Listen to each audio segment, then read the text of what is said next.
ABP news, सर्वसामान्य जनतेचं खुलं व्यासपीठ। अकोले तालुक्यातील बेलापूर मोघाडवाडी परिसरात खडी क्रशर व्यावसायिकाच्या दहशतीमुळे शेतकऱ्याचा नुकताच तहसील आदेशाने बांधलेला 12 फूट रस्ता पोकलँडने उकडून टाकल्याची धक्कादायक घटना उघडकीस आली। पवारवाडी येथील शेतकऱ्यांनी सुमारे 10 लाख रुपये खर्चून बांधलेला हा रस्ता क्रेशर मालक शेळके यांनी धमक्या देत नष्ट केला। शेतकऱ्यांनी पोलिसात अदखलपात्र तक्रार नोंदवली असून परिसरातील अवैध खनिज उत्खनन, ध्वनी व धूळ प्रदूषणामुळे शेती, जनावरे आणि मानवी आरोग्यावर गंभीर परिणाम होत असल्याचा आरोप ग्रामस्थांनी केला आहे। योग्य कारवाई न झाल्यास सामूहिक आत्मदहनाचा इशाराही ग्रामस्थांनी प्रशासनाला दिला आहे। माझं नाव रबाई सकाराम पवार, मुक्काम पवारवाडी, पोस्ट बेलापूर बदगी, तालुका अकोले, जिल्हा अहमदनगर। काय विषय आहे नेमका? आमचा रस्त्याबद्दल विषय। काय रस्त्याचा काय विषय? आम्हाला मार्ग करून द्यावा होता रस्त्याचा। मग त्यासाठी तुम्ही काय केलं? काय केलं आम्ही लेखी सगळे रस्ता मंजूर करून घेतला होता, तर यांनी फोडला तो। कोणाकडून मंजूर करून घेतला होता? तहसीलदाराकडून। मग इथं क्षेत्र किती आहे तुमचं? हे सगळे ते का भावांचा 48 एकर आहे। मग हे सामायिक रस्त्याचा विषय होता का तुमचा? सामायिक होता ना पहिला पूर्वी, हां, पण तो आता त्यांनी बंद केला, तिथे खड्डे घेतले त्यांनी। आणि मग आता तुम्ही रस्ता तयार केल्यानंतर काय आलं नेमकं? हा, रस्ता तयार केल्यानंतर काय आलं? रस्ता तयार केला त्यांनी फोडला ना। कुणी फोडला? शेळकेनी। काय नाव त्यांचं पूर्ण? दत्तात्रय धोंडेबा शेळके। काय कारण फोडण्याचं, रस्ता फोडण्याचं काय कारण आता त्याला माहिती कारण त्यांनी काय फोडलं ते। आमचा त्याचा काय वादही नव्हता, काहीच नव्हतं त्याचा। मग या संदर्भात तुम्ही त्यांना काय विचारपूस केली की नाही? केली ना। मग काय त्यांचं उत्तर? काय करतो? रस्ता देत नाही। हा, दादागिरी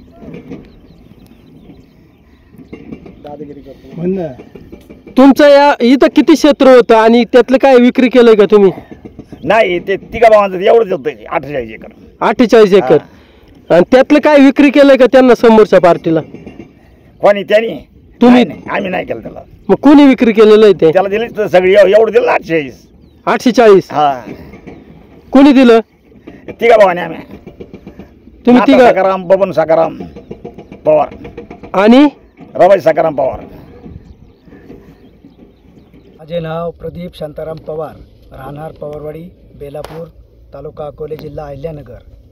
माझं वडिलोपार्जित शेती या ठिकाणी आहे। माझ्या वडिलांची व चुलत्यांची सगळ्यांची मिळून जवळपास या ठिकाणी 100 एकर शेती आमची होती।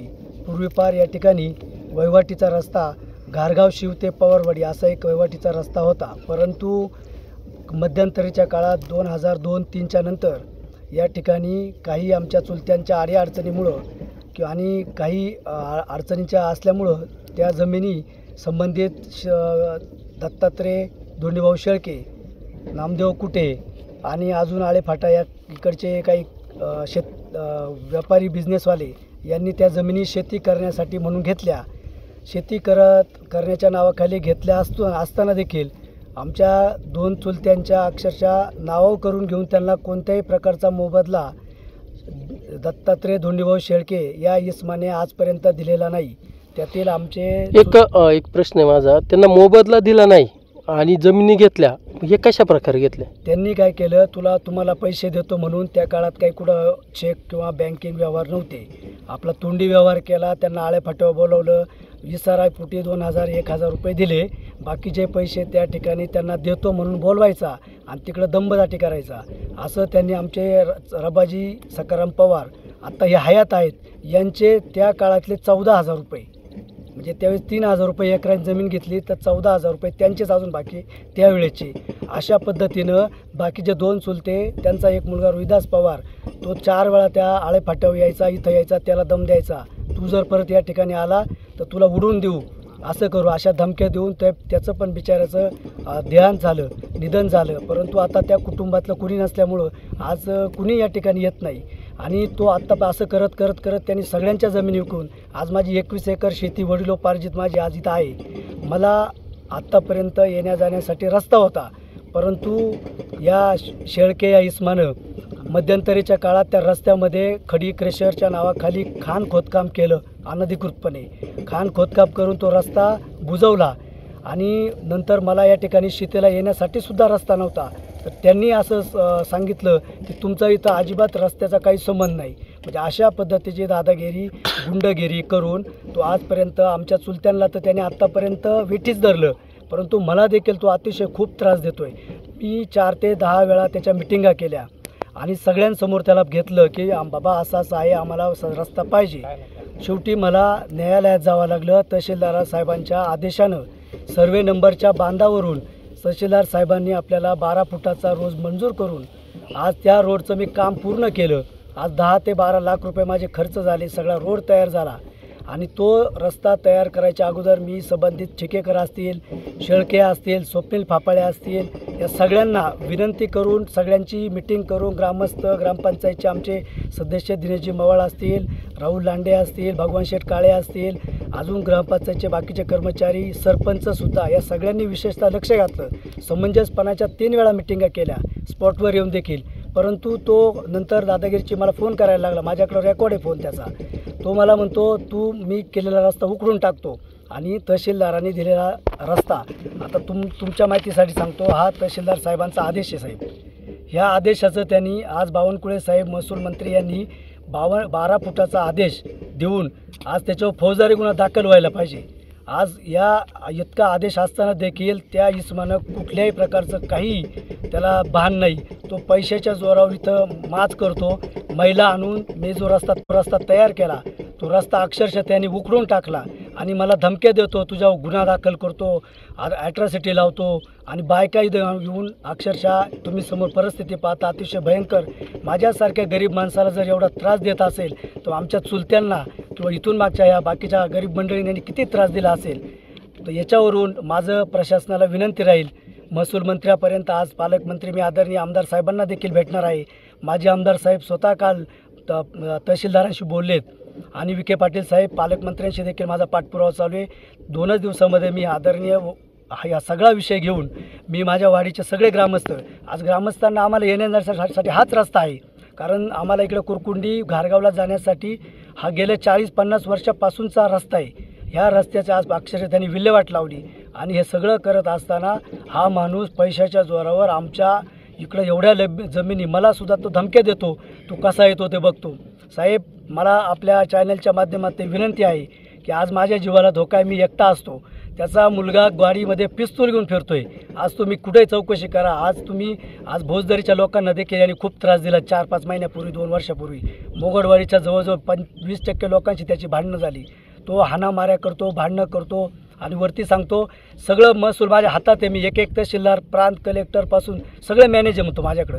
म्हणजे अशा पद्धतीची ह्या व्यक्तीची भाषा आहे. तर या व्यक्तीपासून आमच्या गावातल्या सगळ्या लोकांना तर धोकाच आहे, परंतु मला जास्त धोका आहे. कारण मला माझ्या जमीन फक्त मी एकटाच उरलो आहे. माझे 3 भाऊ आणि मी मिळून आमची 21 एकर जमीन आहे. माझ्या चुलत्यांची 5 एकर राहिली. अशी मिळून या ठिकाणी 25-26 एकर जमीन. या जमिनीला अक्षरशः आज येण्यासाठी सुद्धा रस्ता राहिलेला नाही. मी लहू लक्ष्मण काळे, राहणार बेलापूर, तालुका अकोले, जिल्हा अहमदनगर. आज या ठिकाणी येण्याचे मुख्य कारण म्हणजे या मोगडवाडी क्षेत्रात जे पवारवाडीचे शेतकरी आहेत त्यांच्या या ठिकाणी वडिलोपार्जित ज्या जमिनी आहेत त्या जमिनीला त्यांना पूर्वी वारसा हक्काने जो काही रस्ता होता वहिवाटीचा, त्या काळात रस्ते हे कच्चे होते. त्या टायमाला बैल असल्यामुळे रस्ते हे तयार करण्यात आलेले नाहीत. परंतु आता शेतकऱ्यांना शेतीसाठी ट्रॅक्टरची येण्या जाण्यासाठी रस्त्याची गरज आहे. म्हणून त्यांनी या ठिकाणी माननीय तहसीलदार अकोले यांनी जो सर्वे नंबर आणि नंबरी बांधाने जो काही रस्त्याचा परवाना दिला, पवारवाडी गावचे शेतकरी प्रदीप शांताराम पवार यांनी माननीय तहसीलदारांकडे अर्ज केला. त्यानुसार त्यांनी आदेश दिला आणि प्रदीप यांनी तो रस्ता तयार करण्यास सुरुवात केली.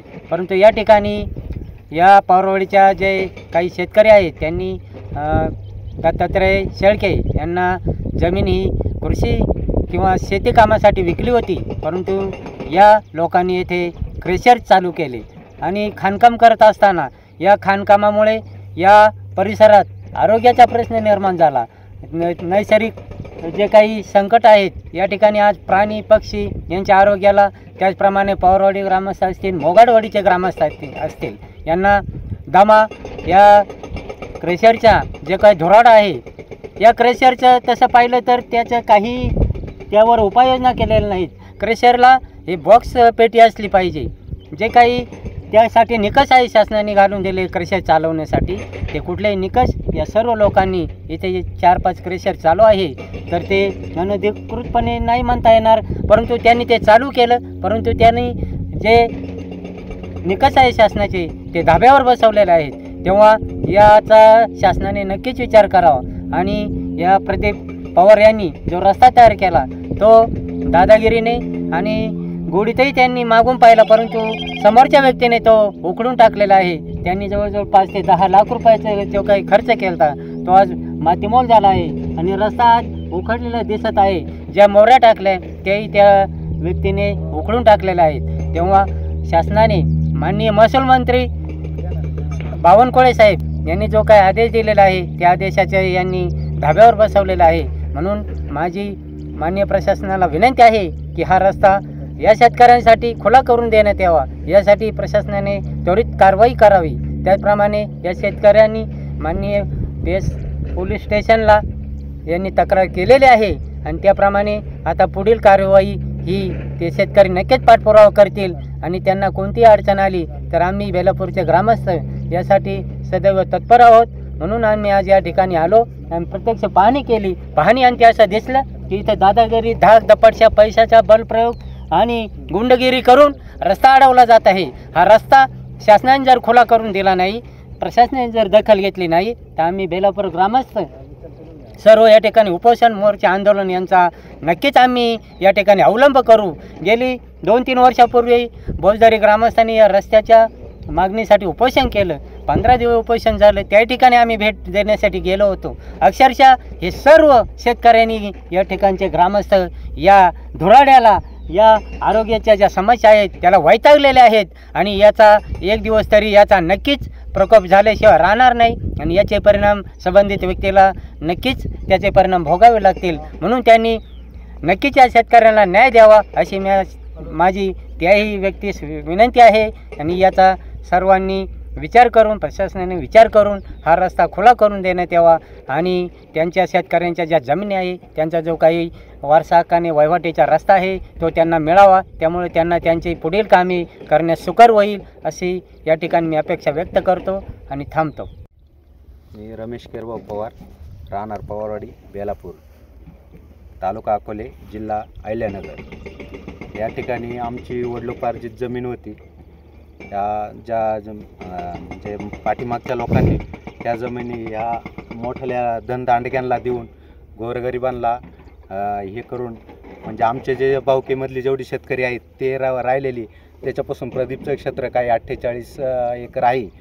ते 48 एकर क्षेत्र त्याच्यासाठी जाण्यासाठी त्याला हे पाहिजे होती, रस्ता पाहिजे होता. माननीय तहसीलदार साहेबांनी त्यांना परवानगी पण दिली होती का बुवा रस्त्याची मंजुरी दिली होती. त्याच्यानंतर सर्वे नंबरच्या बांधांनी पूर्ण रस्ता द्यायचं हे केलं होतं. त्याच्यानंतर प्रदीपनं ते रस्ता पूर्ण मंजूर करून तयार करून सगळा क्लिअर झाल्यानंतर दत्तात्रेय धोंडीबा शेळके यांनी तो पूर्ण जमीन उद्ध्वस्त करून टाकला. त्याची तहसीलदारांनी आम्ही वेळोवेळी हे करून कागदपत्र देऊन सगळा व्यवस्थित करून तो शेळक्यांनी पूर्ण त्या मोऱ्यांचं नुकसान करून त्याचं प्रदीपचं जवळजवळ 10 ते 15 लाखाचं नुकसान केलेलं आहे.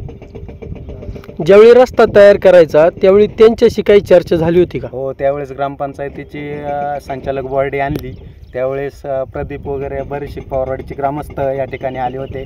त्यावेळेस तो म्हटला इथून रस्ता तयार करायचा नाही आणि त्यांनी काय तो प्रतिसाद दिलेला नाही, असं झालेलं आहे. त्यावेळेस रस्ता का तयार करायचा नाही? रस्ता तयार करायला तहसीलदार साहेबांनी सांगितलेलं, रस्ता तयार करून घेतला पण तो रस्ता द्यायला आडमुठेपणा करीत होता, दादागिरी करायचा, असं व्हायचं ते. आता तहसीलदार साहेबांचा आदेश आहे की गट सर्वे नंबरप्रमाणे रस्ता तयार करून घेणे.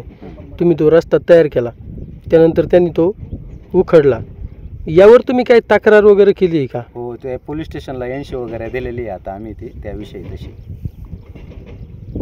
आता तुमची मागणी काय आहे तहसीलदार साहेब असेल किंवा प्रशासन असेल यांच्या? आमची मागणी एकच आहे का आमचे जे म्हणजे चुलत्यांच्या जेवढ्या जमिनी राहिल्या, प्रदीप असेल, अनंत आप्पा पवार असतील किंवा अजून 2-3 जण पवारांचे असतील, त्यांच्या क्षेत्रामधून यायला व्यवस्थित त्यांनी रस्ता तहसीलदार साहेबांनी सांगितलं त्या पद्धतीनं काढून द्यावा. हे आमची बाकीची काहीच मागणी नाही त्याच्या पलीकडे. ही जी समोरची जी व्यक्ती आहे रस्ता अडवणारी, यांनी जे क्षेत्र घेतलंय ते कोणाचं क्षेत्र घेतलं? ते आमचे पवारांचे वडिलोपार्जित जमीन आहे ती आमची, आणि ती यांनी स्वतः आमची पण जमीन होती ज्या ठिकाणी बोजदरीच्या या इथं एंट्री करायची त्या ठिकाणी आमचे कमळू रामा पवार यांची ती जमीन होती. त्या या पैशामध्ये ठिकेकर, परत हे असतील शेळके असतील, परत इकडं स्वप्नील वगैरे यांचं सगळ्यांचं क्रेशर चालू आहे. प्रदीपला शेतीसाठी यायला रस्ता पाहिजे होता, पण तो काय त्यांनी जमीन उद्ध्वस्त केला, त्याच्यामुळं त्याच्यावर अतिशय अवघड परिस्थिती आहे. आता हे जे खडी क्रेशर व्यवसाय चालू आहे या ठिकाणी, याचा काय येथील ग्रामस्थांना, नागरिकांना किंवा येथील शेतीवरती काही परिणाम झाला आहे का? हो, इथली सगळी धूळ वगैरे सगळं येते. या ठिकाणी जनावरं पण चरती नाही. अधिक या ठिकाणी सांगडेची वाडी असेल, मोगळवाडी असेल, गोपाळवाडी असेल, पवारवाडी असेल, या ठिकाणी धुळीचं प्रमाण जास्त प्रमाणात आहे. लोकांनी यांना वारंवार तहसीलदारांना असेल किंवा इतर अधिकाऱ्यांना असेल वारंवार सूचना देऊन का बंद करा. ग्रामपंचायतीनं त्यावेळेस नोटीस पण दिलेली यांना का ते क्रेशर बंद करा म्हणून, पण हे धनदांडगे पैशावाली असल्यामुळं यांनी ते नामंजूर करतात का बुवा द्या बंद करणार नाही आम्ही, असा विषय त्यांचा. हे जे खडी क्रेशर चालू आहे याच्यासाठी काही स्फोटक वगैरे मोठमोठी जमीन हादरवणारे अशी काही स्फोटक वापरली जातात का? हो आहे ना, या ठिकाणी भुसुरुंग घेतले जातात. यामुळे आमच्या इकडं बऱ्याचशा घरांना, बंगल्यांना तडे गेलेले आहेत. यामुळे काही पाण्याच्या साठ्यावर किंवा जमिनीचा जे पाण्याचा स्तर असतो याच्यावर काही परिणाम झाला आहे का? पाण्याच्या स्तरावरचा नाही म्हणायला, पण घरांना बऱ्याचशा तडे गेलेले जाणवतात अशा बऱ्याच लोकांना. त्याच्यापासून हृदयविकाराचा सुद्धा बऱ्याच लोकांना झटका आलेला संभवतोय असा. यामुळे पर्यावरणाचा ऱ्हास झाला आहे किंवा पर्यावरणाची नुकसान झाली असं वाटतंय का तुम्हाला? पर्यावरणाचं नुकसान जास्त प्रमाणात झाली. पक्षी वगैरे दुरावले गेले तिथून जास्त. नमस्कार, मी दिनेश मधुकर मवाळ, बेलापूर ग्रामपंचायत उपसरपंच या नात्याने या घटनास्थळी मी आज आलो. घटनेची पाहणी करत असताना खरं तर अत्यंत दुःख झालं, परंतु या घटनेची सहनशा करण्यासाठी मी सरपंच या नात्याने 2-3 वेळा यांच्या मिटिंगला आलो होतो. त्यावेळेस दत्तात्रय शेळके यांनी आम्हाला या गोष्टीसाठी होकार दिला होता.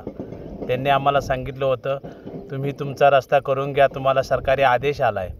मग त्या आदेशानुसार प्रदीप शेठ पवार यांनी सर्व बांधांनी रस्ता केला होता, परंतु रस्ता झाल्यानंतर त्या व्यक्तीनं 10 ते 15 दिवसांनी या रस्त्याचा पूर्ण नायनाट केला, नाश करून टाकला.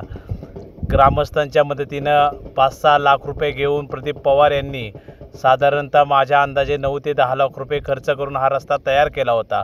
परंतु इतकी भयंकर एका गरिबाला झालेली नुकसान ही खूप मोठी आहे. ही आम्ही आज या घटनास्थळी येऊन पाहिलेली आहे. त्यासाठी शेळके यांनी आम्हाला याचा अर्थ ग्रामपंचायतीला जुमानत नाही असं आम्हाला दिसलेलं आहे. शेळके या व्यक्तीशी आम्ही परस्पर रस्ता होण्याआधी 2-3 वेळा मिटिंग केल्या.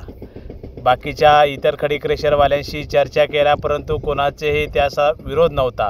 स्वतः शेळके यांनी आम्हाला सांगितलं होतं की आमचा काही प्रॉब्लेम नाही, आमची जेव्हा मोजणी येईल तेव्हा आम्ही करू, परंतु तात्पुरत्या स्वरूपात का होईना तुम्ही तुमचा रस्ता करून द्या. परंतु प्रदीप पवार यांनी सरकारी आदेशाचा नियम पाळून त्यांनी दिलेल्या आदेशाशी सहमत असून त्यांनी सर्वे नंबरनीच रस्ता काढला होता. परंतु खऱ्या अर्थाने शेळके यांनी सरकारलाही न जुमानता, प्रशासनालाही न मानता आणि विशेषतः आमच्या ग्रामपंचायतीला कोणत्याही प्रकारची सूचना न देता त्यांनी खूप मोठं हे नुकसान केलं आहे. या नुकसानीबद्दल त्यांना शासनाने शिक्षा करायलाच पाहिजे. नवे त्यांचं जे खडी क्रेशर चालू आहे ते त्यांच्या पद्धतीनं कोणत्या बेसवर चालू आहे हे आम्हाला अद्याप माहीत नाही. ते माल किती नेत आहेत, त्यांना प्रोसेस काय आहे, त्यांच्या मागे त्यांचा काय हात आहे, किंवा तो नेहमी आम्हाला त्याबद्दल आम्ही बोलायला गेलो की तो नेहमी म्हणतो की आम्ही प्रशासन ताब्यात घेतलं आहे, प्रशासनावर आमचा दबाव आहे, तुम्ही आम्हाला काहीच करू शकत नाही, ग्रामपंचायतीचा आमचा काहीच संबंध नाही, ह्या धोरणावर तो ठाम आहे. एवढंच नाही, तो आमच्या पदाधिकाऱ्यांना देखील दमछाक करतो, दमदाटी करतो, पिस्तूल घेऊन फिरतो. ह्या गोष्टी खूप आम्हालाही जड झालेल्या आहेत. त्यासाठी प्रशासनाला माझी कळकळीची सरपंच म्हणून एक विनंती आहे, आपण यावर रोखठोक असा आम्हाला निर्णय द्यावा. आमची ही कळकळीची विनंती तुम्ही जाणून घ्यावी, एवढंच मी बोलतो. धन्यवाद. हे जे खडी क्रेशर चालू आहे, आता तुम्ही ग्रामपंचायत सदस्य आहे, हे नियमामध्ये चालू आहे का? आम्ही तर या गोष्टीवर भरपूर वेळा त्यांना विचारले, परंतु त्यांनी आम्हाला स्पष्ट सांगितले, आम्हाला नियम विचारणारे तुम्ही कोण, ह्या गोष्टीवर ते ठाम आहेत. मुळात ते नियमच त्यांना नियमात नाहीच हे आम्हालाही दिसतंय, सर्व परिसरालाच दिसतंय. आणि त्यासाठी प्रशासन मुळात असं वाटू लागले की खरोखरच प्रशासन यांच्या ताब्यात आहे की काय, प्रशासन त्यावर काही रिक्सच घेत नाही आहे. मग आता तुमची प्रशासनाकडे काय, आता जर समजा तुम्ही सर्व शेतकऱ्यांनी मिळून हा रस्ता तयार केला, त्याची त्यांनी नुकसान केली, आता प्रशासनाकडे तुमची काय मागणी आहे? प्रशासनाला आमची एवढीच विनंती आहे की त्यांनी आमच्या गोरगरिबांचा रस्ता काढून द्यावा आणि ही दमदाटी करणारी माणसं यांना थोडीशी समज द्यावी.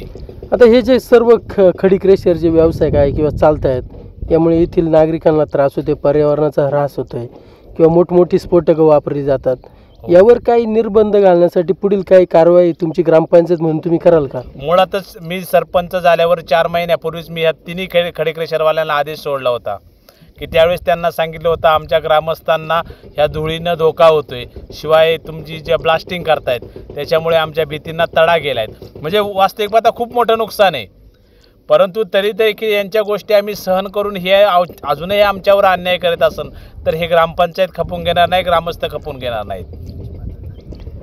मग यापुढे आता जर समजा हे खडी क्रेशर जर समोरचा व्यक्ती जर ग्रामपंचायतच्या आदेशाला मान्यता देत नाही किंवा तहसीलदार साहेबांच्या आदेशाला झुगारून देतोय, यावर तुम्ही काय पाऊल उचलणार यापुढे? तर यावर आम्ही प्रशासनाच्या विरोधात आंदोलन करू, जेणेकरून आम्हाला न्याय देत नसेल तर आमच्या न्याय सत्तेवर सुद्धा विश्वास राहणार नाही आणि प्रशासनाला देखील आम्ही चांगल्या पद्धतीने वेठी धरून त्यांच्या विरोधातच आम्ही आंदोलन करू. बाबाजी रघुनाथ गोपाळे, राहणार पवारवाडी, बेलापूर ग्रामस्थ. मी सदरून या रस्त्याच्या प्रक्रियेमध्ये पूर्णपणे पवारवाडीच्या ग्रामस्थांमध्ये सहभागी असताना दत्तात्रय धोंडीभाऊ शेळके, संतोष ठिकेकर, स्वप्नील फापाळे यांच्याबरोबर आम्ही वारंवार मिटिंगा करून त्यांनी सांगितले की आम्हाला तहसीलची तुम्हाला जी ऑर्डर मिळाली आहे त्या ऑर्डरप्रमाणे तुम्ही हा रस्ता तयार करून घ्या. आम्ही हा रस्ता सदरून जवळजवळ पवारवाडीचे सर्व ग्रामस्थ जमलो आणि आम्ही दत्तात्रय धोंडीभाऊ शेळके यांना इथं बोलवण्यासाठी बोलवलं. तो काय बोलला की आम्हाला तुम्हाला तहसीलने जसा आदेश दिला आहे त्या आदेशाप्रमाणे तुम्ही रोड बनवून घ्या. म्हणून आम्ही तो रोड बनवायला सुरुवात केली आणि रोड आम्ही जवळजवळ 10 ते 15 दिवस हा रोड आम्ही संपूर्ण तयार केला साहेब. हा रोड संपूर्ण तयार केल्यानंतर त्यांनी रात्रीचा 9-10च्या दरम्यान, सकाळी 6च्या दरम्यान त्यांनी त्याचं फॉकलंड आणून त्याचं इथं स्वतःचं खडी क्रेशर असून आणि आम्हाला ग्रामस्थांना हा शेती व्यवसायासाठी आमचा हा वडिलोपार्जित रस्ता होता साहेब. हा वडिलोपार्जित रस्ता असताना त्यांनी आम्हाला सांगितले की तुम्हाला तहसीलची जी ऑर्डर आहे त्या ऑर्डरप्रमाणे तुम्ही हा रोड बनवून घ्या. म्हणून आम्ही हा रोड बनवला आणि ग्रामस्थांकडून आम्ही 5-6 लाख रुपये गोळा केले. उर्वरित रक्कम आम्ही इकडून तिकडून गोळा करून अशी 10 ते 12 लाख रुपये या रोडला खर्च केला. अक्षरशः रोडला खर्च केल्यानंतर त्यांनी अक्षरशः हा रोड पूर्णपणे संपूर्ण रस्ता हा त्यांनी उखडून टाकला आणि सदरून हा व्यक्ती वरून आम्हाला धमक्या, तो त्यांच्या बाहेरून कुडून गुंड प्रवृत्तीच्या बायका घेऊन आला आणि आमच्या विनयभंगाचा त्यांनी खटला तुमच्यावर दाखल करतो अशा धमके देऊन इथून बाया इथं सकाळपासून तर संध्याकाळपर्यंत बसून ठेवल्या साहेब. आमच्या स्वतःची जमीन असताना आम्हाला इथं येण्यात आम्ही घाबरतो. मी सर्व ग्रामस्थ घाबरलेत. आता यांच्या इथं जनावरं वगैरे यांच्या शेतकऱ्यांच्या इथं शेळ्या वगैरे असतात ना, तर त्यावेळेस त्यांना म्हणतो तुम्ही इकडे शेळ्या कशाला घेऊन येता, असं का करता. उलट स्वतःच्या जमिनीमध्ये चारत असताना स्वतः त्यांना ग्रामस्थांना शेतकऱ्यांना त्रास देतो आणि वारंवार ते शेतकरी सांगतात का इथं तो पिस्तूल घेऊन राहतो, आम्ही त्याला घाबरतो, असं लोक मला ग्रामस्थ इथं म्हणतात. आपण त्याची काही पिस्तूल पाहिली नाही, पण तो दहशत रुपयेचा गुंड प्रवृत्तीचा लोक आहे. तो संतोष ठिकेकरने आम्हाला सदरून सांगितलं होतं का जर तुम्हाला हा शॉर्टकट रोड आहे, ग्रामस्थ आम्ही ज्यावेळेस जमलो होतो त्यावेळेस तो म्हटला का इकडून एवढा खालून घेण्यापेक्षा तुम्ही हा शॉर्टकट रोडमधून बनवा. तर मी आपल्या यांना दत्तात्रय धोंडीभाऊ शेळके यांना मी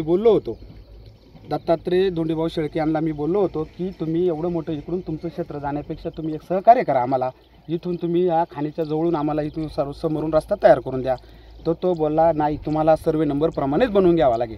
सर आम्ही तो रस्ता सर्वे नंबरप्रमाणे बनवल्यानंतर त्यांनी आमच्या ह्या रोडची एवढी नादुरुस्तपणा करून टाकला आणि मी प्रशासनाला माहितीच्या अधिकाराखाली मी अकोला तहसीलदाराला तहसीलदार साहेबांना तसेच कलेक्टर साहेबांना माहितीच्या अधिकाराखाली यांची जे उत्खनन यांनी केलं आहे, किती फूट केले, मला समक्ष शासकीय अधिकाऱ्याच्या समोर यांनी जेवढं उत्खनन केले याची माहिती पाहिजे. कारण की साहेब याची कुठल्याही प्रकारच्या OTP नसताना सुद्धा याच्या गाड्या इथून भरून जातात.